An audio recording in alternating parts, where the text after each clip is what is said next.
Ang isa pang missile system na pwedeng ibigay o transfer sa Pilipinas ay ang Type 81 surface-to-air missile mula sa Japan.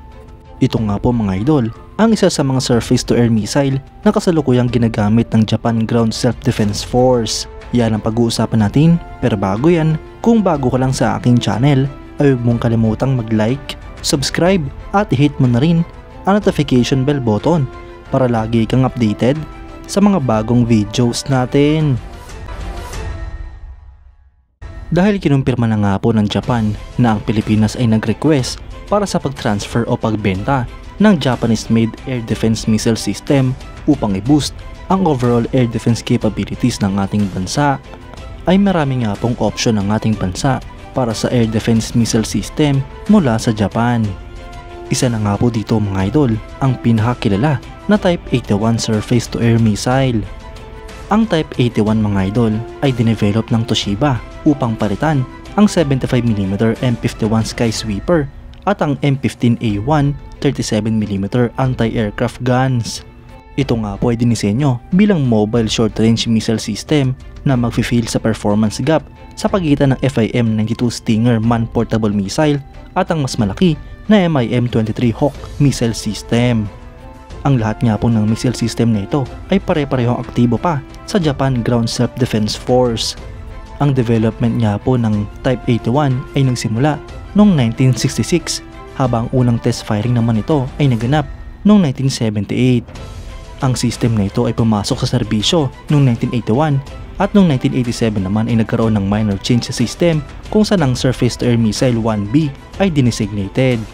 Ang Type 81 mga idol ay may bigat na 100 kg, may haba itong 2.7 meters, may diameter na 160 mm, wingspan na 600 mm at warhead na 9.2 kg.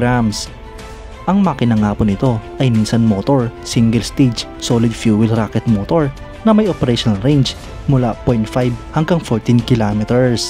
Ito naman nga po ay may flight ceiling na 15 hanggang 3,000 meters at maximum speed na Mach 2.9.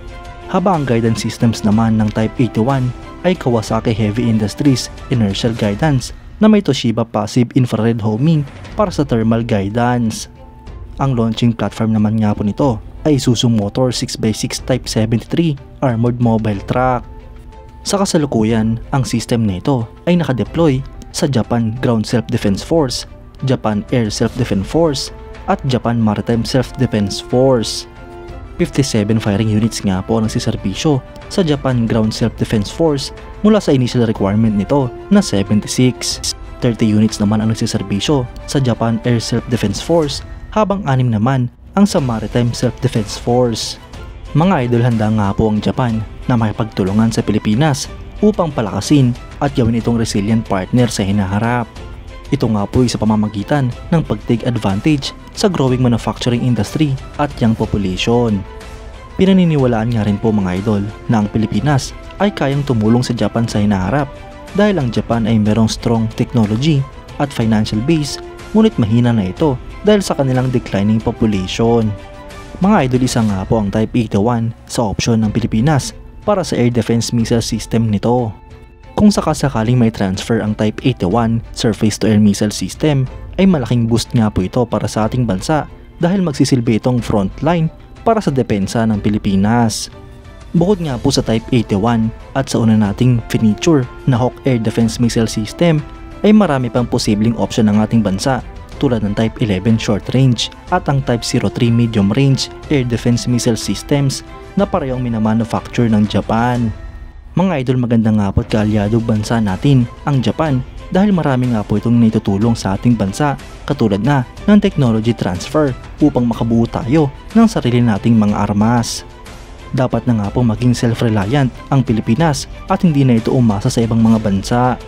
Kayo mga idol, anong masasabi nyo? Comment down below for your thoughts and opinions. At yan nga lang po ang pag-uusapan natin ngayon mga idol. Maraming salamat sa panonood.